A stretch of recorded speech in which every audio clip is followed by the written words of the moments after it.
توم جلاني جرتنو والفادا دبري أنا سنجلشة نتي انتني والدرا دوبان جلشة جروان تأفي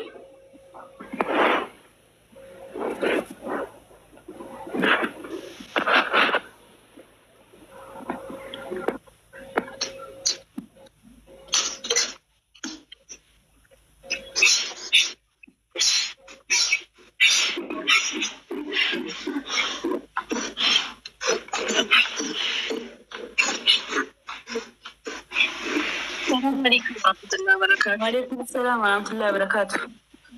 تون بالحسني هي جرة Betul tadi orang nama tu lah. Dugadu baca tu ikut wang kan sila umat tu baca kapa tu le. يا Ilmu nama galate fotos Yesus wang fayyadu. Ilmu nama wang tu kuat si galate fotos buaya tu. Enne saya ada si kabaje buaya tu kubotan tan terima kasih kena. Si jamari aku mahu damai jera turute orang mungkin jebra terakhir tu kukamna. Gafa kai satu wagame takariyo jahawal te. Itu guyyaa tokko abaluu galatoomin jedheen gaafa ati dogongora bituu si dogongorte zarmaan zariin keetu naaf hin gadisimuudha. Kanarratti goobasiidhaan. Kanarratti beekamtii qabna laa. Jabinni keenya kanarratti malee akka namaa namni akkuma amma jedhe utuu inni Oromoo ta'uu baatee jedhee dhugaa dubbachuu ta'e wallaahi ani yoo bicate adda waggaa 5 erga miidiyaa jammaree jechuun nan beekan jechuudha Facebook irrattis.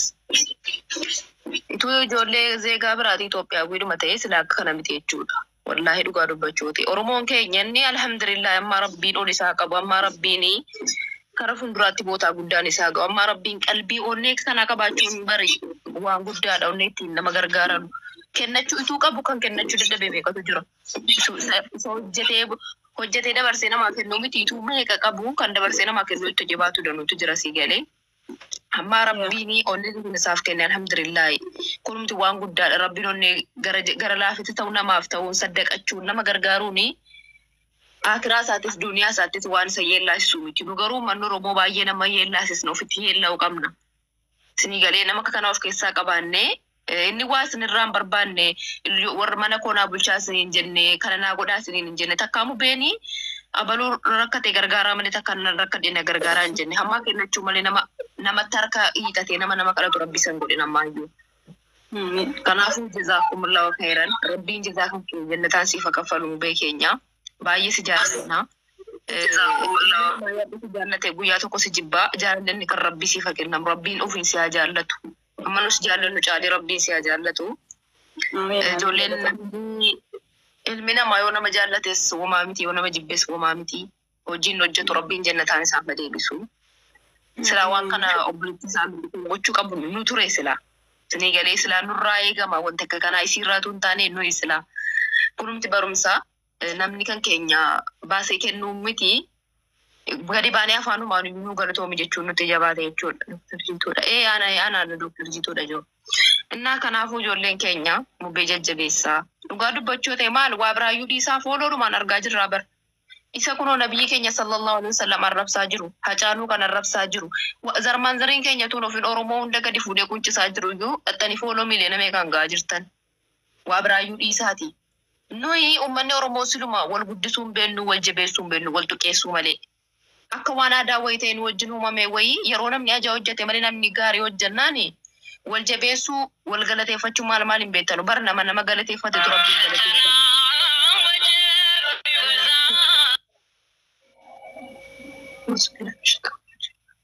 Nama galateeffate tiyyi ilma nama galateeffate tu rabbiin galateeffata.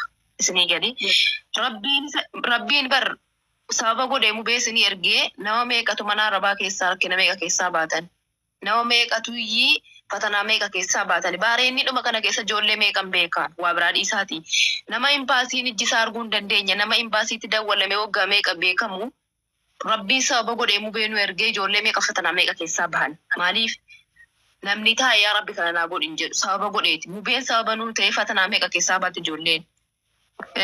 Dua dhumti kan silaa zibaalaatti gatamu kan ruuyin kan kee bara ilmi namaa akkatti ba'u malee akkatti galu hin beeku.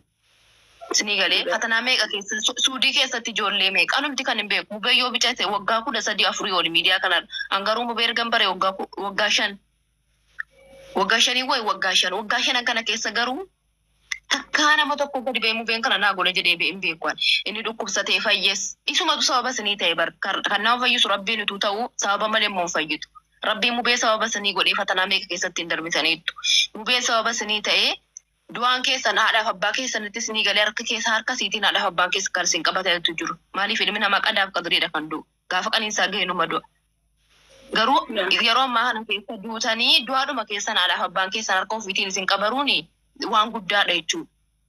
Hundi keessan obbeettan obboleettii keessan ta'uu dandeessi obboleessa keessan ta'uu danda'a. Alhamdulillah garuu nama akka kanaa sila jabeeffachuu qabna. Biyya Arabaa keessatti nama kanaa qaba. Birrii meeqa nyaatamtanii kan dhuftaniitti boossanu isa. Ituu inni ka'e garuu mubeen isanni kana hunda godhaa oole zimmi jettanii ituu inni ka'e guyyaa tokkotti waa balleessee jedhe waa biraa dhiisaasan. Ituu inni ka'e guyyaa tokko amaara tokko rakkattee naan gadi ba'ee dubbate zarmaan zarii haadha abbaan isaa ituu nafin inni qabrii keessa jiru nuruu hin jiru ituu nafin arrabsitan jechuudha. Maaliif ajummaa keessanii kun immoo gaarummaa miti. Oromoon kan beekamu sila akka kanaan miti. Oromoon miidiyaa irraa kuni aadaas hin beennu, safuus hin beennu, nama galateeffachuus hin beennu.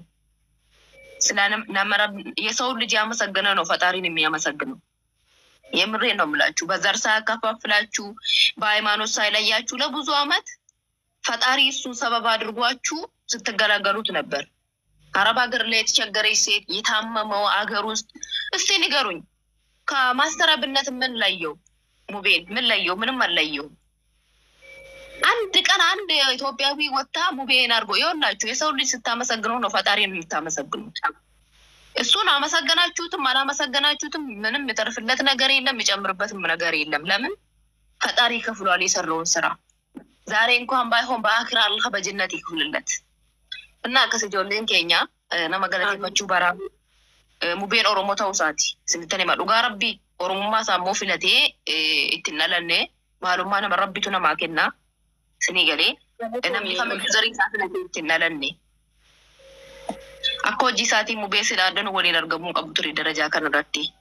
Sinii galeera miti. Garuu oromummaadhuma isaatiifi wallaahi dhugaa rabbiin isinitti himaa waa biraa miti.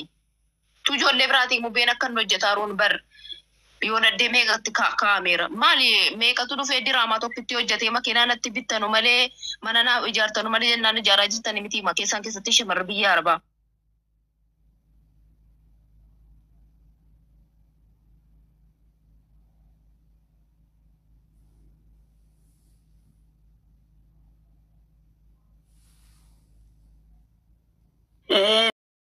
Galatoomi mubee ati kana gooteetta gaaf tokko nama ta'e wayitiif akkas gooteetta yoo isaalleen goone guyyaa tokko nama biraatiif galata ooleeraami mubee ati koo gaaf tokko nama sanaaf galata oolteetta bar ati galatoomi wallaahi jedheetu guyyaa tokko galatoomi mubeen jedheen nama arrabsuudhaaf immoo tunni waan tokko balleesse yookaan tunni waan tokko kaantini jettee isa arrabsuudhaaf isa qeequudhaaf lafa ol kahu jechuudha. Kanaafuu nama galateeffateetu rabbiin galateeffata mubee thank you so much ani akka obboleettii kan kee xiqqaa tokkotti jechuudha. Obboleessa koo qaalii sittin boonee siinin boonaa har'as borus itti jabaadhu wanni tokko duubatti sin deebisinii gara fuulduraatti deemii waan hojjetaa jirtu kana sittan boonee haga harraayyuu dhiisi mubee rafi dhiisi bakka si gaha gaafa jarsi arrabsanis aaree miira keessa galee dhiisi mubee kanan siin jedhaa ooleyyuu ittan saalfadhee ati nama addaati. Dhugumatti onnee qulqulluu onnee ilmi namaa tokko hundi kun kennama namni biraa ka'ee amma an ka'ee sun ka'ee nama gargaaraa mee jedhee nama tokko fidee dhufee naaf milkaa'u ati immoo adda qabda rabbitu adda kana sii kenne thank you so much galatoomi obboleessa kan koo qaalii naa jiraadhu umrii dheeradhu jecha siif hin qabu obboleessa kan koo ta'uu keettis sittin boone bagan si waliin dhaladhe thank you so much galatoomi nama galateeffateetu rabbiin galateeffata. Suuraa kanammoo sagantaa waggaa 2 dura sagantaa qopheessinee mubee galatoomii jecha jedhu irratti barreessinee keekii wajjannee galatoomfanneeni hojiidhuma isaa kanarratti jechuudha waggaa 2 dura sagantaa kana qopheessinee fi turre waggaa 2ffaa isaatu gahee jennaan suuraan kun feesbuukii irratti naa baanaaniin maaliifin dhufee feesbuukii tiktookii irratti immoo suuraa kana fayyadameen yaadannoo kana mubee waamee hin yaadachiisnee jedheetan dhufee. Kanaafin dhufee wasirratti dhuftanillee galatooma yaada kan koo kanas hin dagatina inshaallah nuyyuu boru walitti deebina waa'ee mubeetiin jechuudha. Har'aaf immoo thank you so much galatooma warri mubee galatoom jettanis galatosaa beektanis jechuudha. Siiduu dhiifama. Duraan dursee guddaa galatoomii gara mana keetti waan wal gashiteef jechuudha. Hedduu si galateeffadha. Yaada gaarii kaastee jirta.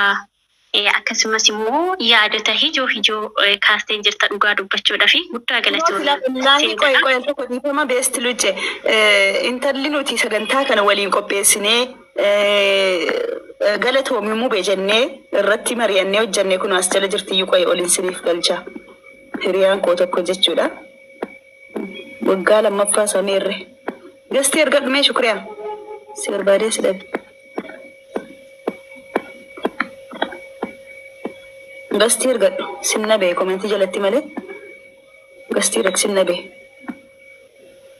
Ergatteetti laa mucattii kanaa waliin sagantaa biroo nama 3-4 dabalannee galatoomii jenneen. Bakka sababa qabna. Sababa galatoomii jenneeniif hin qabna. Saniif jechuudha. Baga nagaan dhufte shukriyaatilleen beesti luceetti fufii.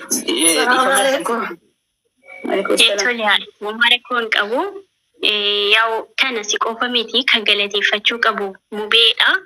Oromoon martiyyuu galateeffachuu qaba. Dhugaa dubbachuudhaaf ani yooma guyyaa tokko carraa argadhee arraba konkootiin misgaanaa mubee yookaan immoo galanni inni Oromoodhaaf ooli keessattuu warroota gargaaraa jiru namoota lakkoofsa hin qabne jechuudha.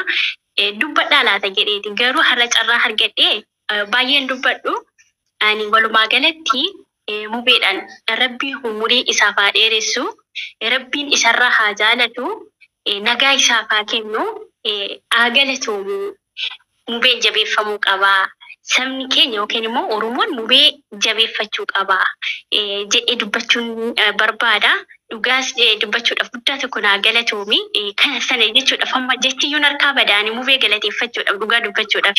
Kanaafuu galatoomi mubee galatoomi waaqayyoo umurii dheeraa siif nuuf haa jiraachisu kuma nuuf jiraadhu sanyii qaalii keenyaa siin jedha. Turtii gaarii naaf qabaadha. Galatoomi. Galatoomi beestatillee galatoomi. Namni nama galateeffate rabbiin illee galatoofata. Galatooma. Assalamu alaikum warahmatullahi wabarakatuh. Waalaikum salaam warahmatullahi wabarakatuh.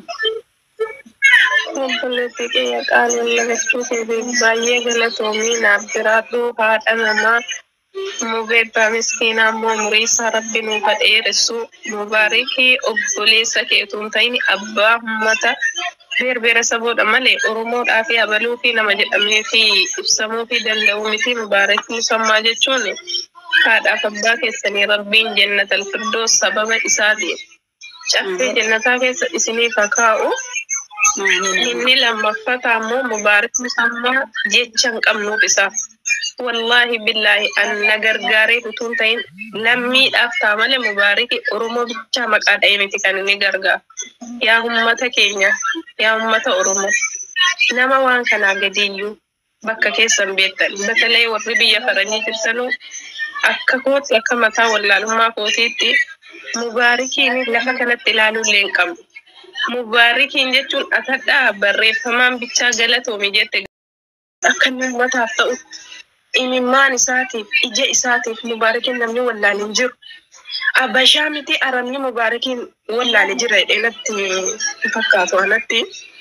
Mubaarikiin utuu ati gadi baatee galateeffachuun ta'in batalee miskiinonni biyya Arabaa keessa jiran meeqa bu'anii meeqa haguugamanii kan miidiyaa hin qabne kara meeqaan dhufanii bu'anii waan meeqa keessa waan dabarsuuf Mubaarik biyyuma jiraatu kana keessa yoo ilmaan Oromoo waan isinii dhaabu waan taa'uun isaa hin malle lafa Mubaarik taa'u miti lafi nama taa'u kun iyyuu wallahi akka wallaaluma kooti. Mubaarikii siidaa guddaa dhaabnee lafa guddaan akkasa galateeffannutti du'aa'iidhaan illee fayyaa isaatiif illee kan jaallattanus kan jibbitanus hinaaffaadhaan yoo ta'e malee an biyya duniyaa kanarratti waan fedhe yoo jibbitan Mubaarikni waan irraa jibbamu tokko qaballee jedhee yaadu obboleettii kiyya wallahi obboleessa kee galateeffachuu nutummoo abbaa keenya illee isa galateeffanna kun itti xiqqaatan siin jedha galatoomi qaalii namaa umurii isaa rabbi nuuf haa dheeressu.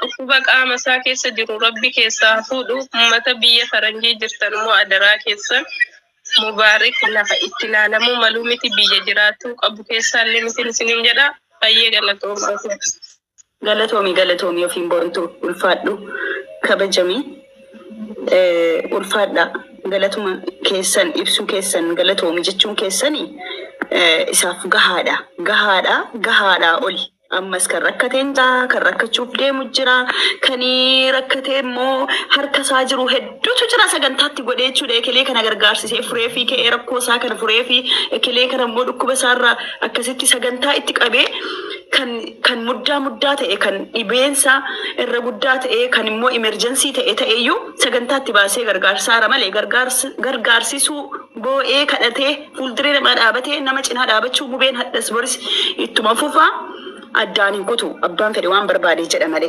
abbaan barbaade waan fedhe jedhee isa qeeqa malee abbaan barbaade waan barbaade jedhee isa arrabsu isa xiqqeessu waan isa dabalu isa qannasu hin qabu xiqqeessuun isa balleessuuf yaaduun shiruun itti inaafuun tonkolii biraatti yaaduun haafuu galatoomi jechi jedhu mubeedhaaf mala ture silaa osoo beektanii jechuudha kanumaafin jecha kana dubbachuu barbaade sagantaa kana sisi yaadachiisuu wantan barbaadeef kanumaafi jechi galatoomi jedhu mubee isinirraa eegama ture wanni biraa hafu cinaan dhaabatinaa hin deeggarinaas garuu mubee galatoomi jechuuni mubaarikiif wallaahi hamilee guddaadha isaafis hin mala bakka wanni biraa hafu namichi kun akka inni hamilee godhatee illee borillee ittiin gaabbine akka inni illee laaffatee nu jalaa duubatti hin deebine nama rabbiin namaaf cinqame jedhee dhiiga isaa keessa kaa'e jechuudha namaa cinqamuu namaa dhimmamuu namaaf xaaruu ta'aabuu kana rabbiin gammachuu isaa godhee jechuudha dhiiga isaa keessa godhee fi thank you jechuun waan ulfaatu hin qabu hamilee ta'aaf hin jajjabeessaan galatoomi jechuun kanaaf nuti erga galatoomi mubeedhaan jechuu jammarree waggaa nama geenyeerra waggaan yaadannee galatoomi mubee jedhaanii jirra nuti isinis immoo komentumaanuu galatoomi jedhaa bakka hamileedhaa isaaf. السلام عليكم ورحمة الله وبركاته. وعليكم السلام ورحمة الله وبركاته. كم جرت سيدي فيوم؟ جرة نفسيكم. ما شاء الله والله بايت كنا بالدولة بيتا. بيت أنا نمني سنغلتي فنيتي نمني قارو ما سالم أوفي ما ساتي كراكين حنكنا سموك أبو بيتا ماليتي. Biyaansi waan tokko dukkana keessatti gootee namni sin argu beekta. Inni kun immoo waan godhe hunda filafiitii miidiyaa ijaan keenya qaamaan bira jiraachuu malee ija rabbiin kenneen akkaaba. Namni hamaasaan biyaansi namni dogongora hin jiru ilma namaa ta'e hundinuu dogongora. Dogongora isaa waan tokkotuma keewwama tokko godhee namni tokko irratti dogongora tokko godhee namni dogongora isaa gadi fudhatu akka sammuu kiyyaatti nama sammuu isaa yaada jedhee yaada beekta. Silas dhugaadha akka jedhamaa olee. Nuwarri Oromoon kun beekta gaarummaa namaa himuudha hammeenya namaa himuuf gadi ba'an. Utuunni waa tokko ka'e boru ajendaa isa jedhamu tokko tiiktookiin isa utuunni bakka yeroo gaariitti immoo namni wal ilaalu hin jiru. Wal cabsuu malee wal jabeessuun nu bira hin jirtu rabbiin uffatinu. Ani mubaarik biyaansi naannoo waggaaf waggaashin yeroo inni baanii gaajol biyya deebiyaa sanarraa baasisuudha qabee hordofa beekta. Yeroo sanaa qabee jechuudha wallaahi. Waan gaarii hojjeta hammarraa nama guddaa fi yeroo inni amma isaan qaaltii isaan tokko yeroo inni baatee jiru jechuudha. Wallaahi himmaa kiyya qabachuun dadhabee guyyaa gaafa miskuuti qabee jechuudha. Egaa rabbiin jazaa namaa galanni ilma namaa bu'aan qabu beektaa galata rabbii caala. Jazaa isaa rabbiin jannataan haa kennuu fi duniyaa kana hanga jiraatu jiruu gammachuu jiruu milkii maatii isaa faamilii isaa wajjin jiraate. Guyyaa fuula rabbii deeme guyyaa ila duniyaarraa gaadhe gara rabbii deeme jannata isaa haa godhu. Gaariin adda hojjetu illee maatii keessanii haadha keessanii abbaa keessanii immoo ollaa jannataa ollaa nabi Muhammad sallallahu alaihi wasallam jannataan haa badhaasu.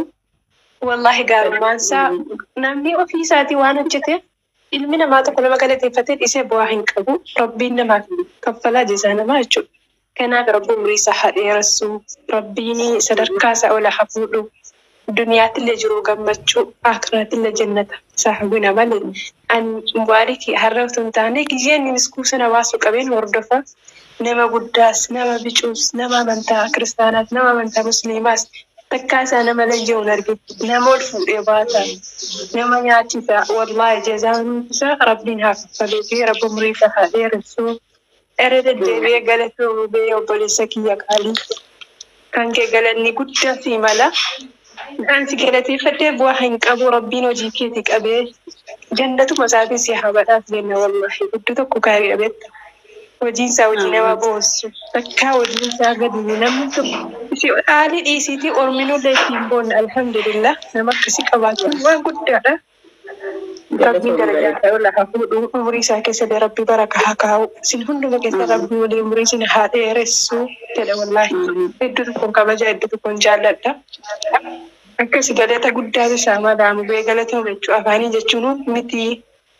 Utuma qaamaan jismiin mooma tokko guddaa gooteeyyuu uuma biindaadhuma asuma rakkisaa hojjetteetti galata isaa galfattu jira jedhee yaadu beektaa nam tokko si'ifata hadhee waan kairii tokko hojjete bultii sadii caalaa hojjete itti fata itti deebi'een hojjetu jireenyi mataa koo jiraata jireenyi baqaa keessa taa'ee sisaa biyya sana keessa taa'ee jechuun utuu ilmoo qabu utuu haadha manaa qabu gadi ba'ee himmaa isaa buusee fuuldura namaa jechuun ofiisaa miti.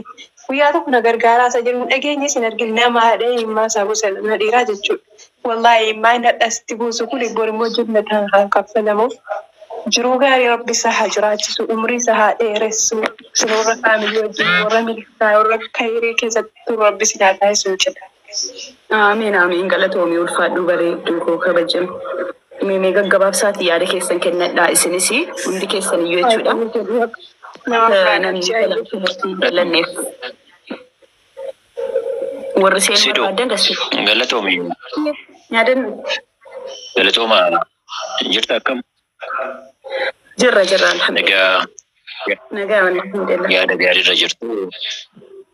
Keessuma ani maalan barbaada beektaa ani gumbaadhaatti yeroo dhiyoo keessatti wal barree karaa tiiktookiitiin malee dursa isa dura FB'dhaan na beeka. FB'n qophiicharra kanaan osoo hin ta'in kan biraa ture gubatee ture. Ani yeroo inni 2005 nan beeka. Yeroo inni Sudaan hin jiru. So haa ta'uti garuu namaaf maaltu mala beekta? Namaan dhala namaatini namni galatoomisin jedhu yoomiyyuu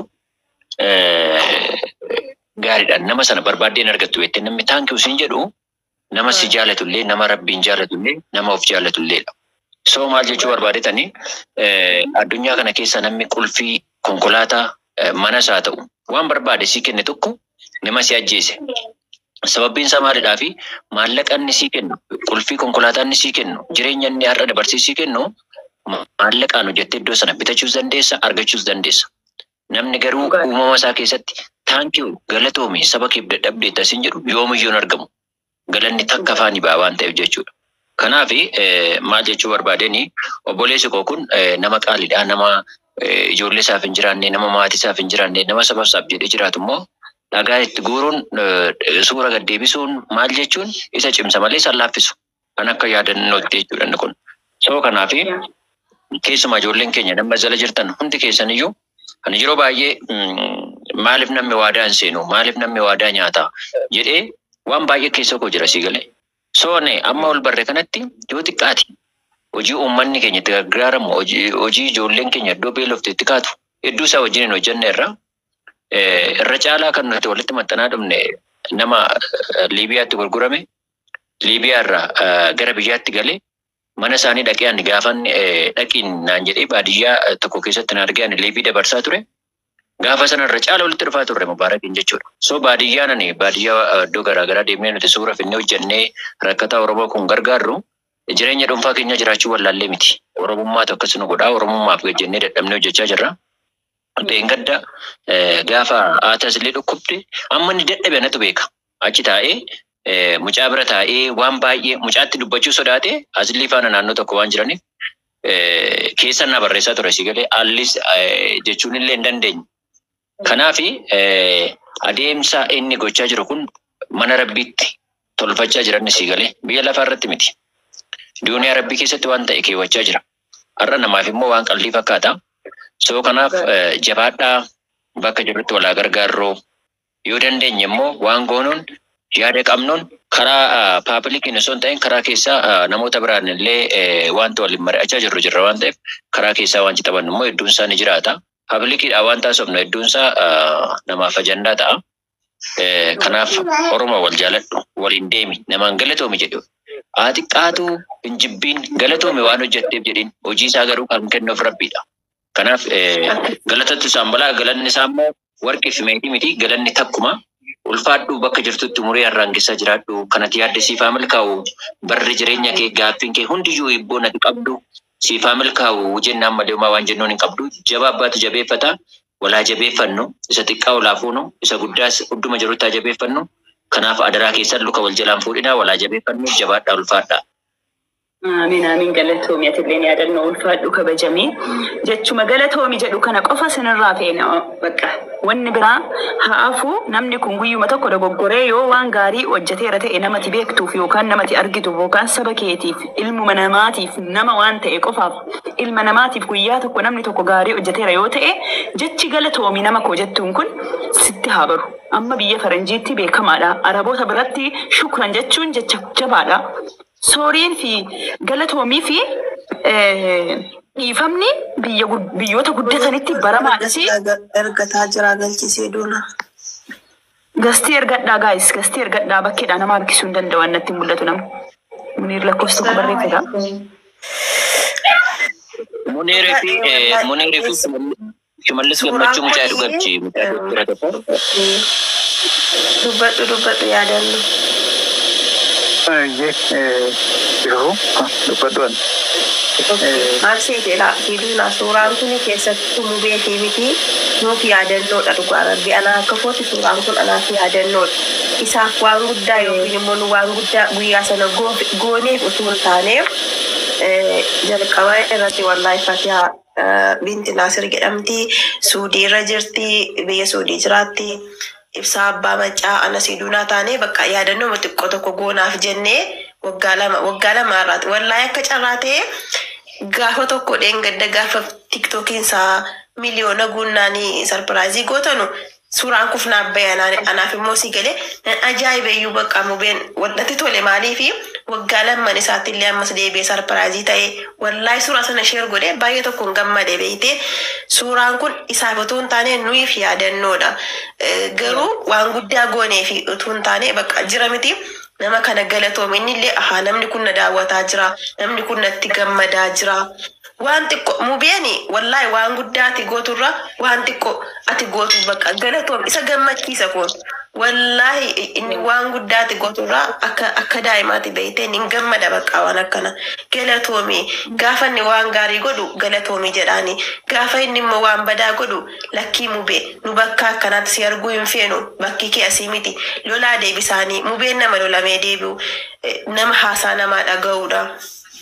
Kanaaf jechuudha yeroo kamiyyuu ani beeku mubee ani afaaniin danda'e hin jedhu garuu yeroo hundumayyuu galatoomin jedhaani yeroo kamiyyuu hamasaa dhaga'u hin fedhu wallaahi gammachuun isaanaaf gammachuu gooti yeroo kamiyyuu yeroo hundayyuu immoo garuu hamilee isaa cabsuu yaani tunta inni yoo hamileen isaa hin cabu maaliif yoo namni maaliif ga'e nama dudduuba deebi'u miti waan gaarii hojjechuu irratti jechuudha.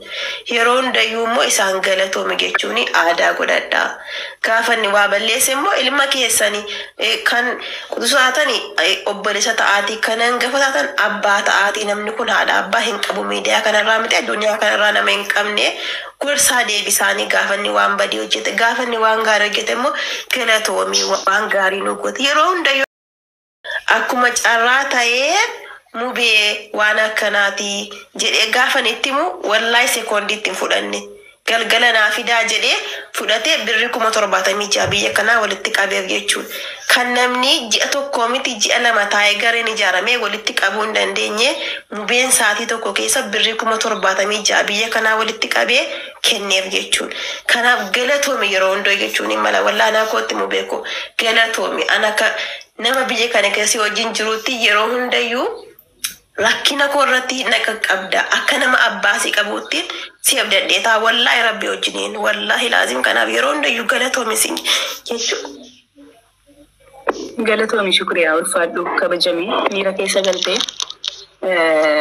jechuumti kun gahaadha isaaf akka kennaati. Galatoomii mubee jechuun akka inni jabeessuun akka inni itti tolu argineerra nuti waggaa lama dura sagantaa kana gaafa qopheessinee mubee galatoomii jecha jedhu kan barreessinee keekii irratti barreessinee girgiddaa irratti barreessinee hojii inni tola ooltummaadhaan uummata ni gargaarsise kan Liibiyaadhaa baasise kan dhukkufatee yaalchise kan manatti ijaare walitti guurree suuraadhaan sharaa guddaa irratti hojjechiisnee mubeeti bar kana hunda goote yeroo jennee girgiddaa isaatti laxxafnee jechuudha bakka inni hin jirretti mana isaatti girgiddaa isaa irratti laxxafnee keekii galatoomii jecha jedhu kana irratti barreessinee gaafa dhufnee sagantaa kana surprise isa goonu wallaahi hin boo'e maaliifi inni nu hin beeku hojjechuu malee hagam akka hojjete eenyuuf akka tola oole eenyuun akka gargaarsise eenyuun akka dhukkufachiisee akka yaalchise eenyuun manatti akka ijaare bakka waan godhe inni nu hin beeku ture gaafa inni argu kunoo intalli kun shukuriyaan na waliin turte sagantaa kana gaafa goonuu fi inni nu hin boo'e jechuudha inni hojjechuu malee maal akka hojjetee fi hagam akka hojjete hin beeku jechuudha. Wallahi ani ndoom yaadan qaba akkuma sila sinin jedhee dokumentari hunda hojjechuu fi yaadan qaba an bakka mubee jechi galatoomi jedhu immoo mubeedhaaf hagama akka miira qabu akka inni miira addaa kennuu fi guyyaa sana argineerra nuti galatoomi jenneeni jechuudha.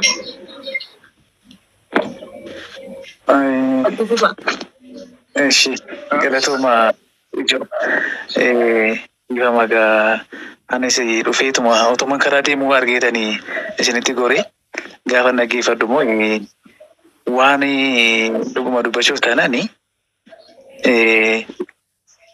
waan bakka yaade ani eessatti akkan dubbadhuu fi bakka ani itti waa'ee mubee haasoo dhabee waan inni rakkachaa tureetiin argine. Kanaaf baay'een gammade ati obboleettii koo mana kana tolna seensisuuf baay'ee galatoomi.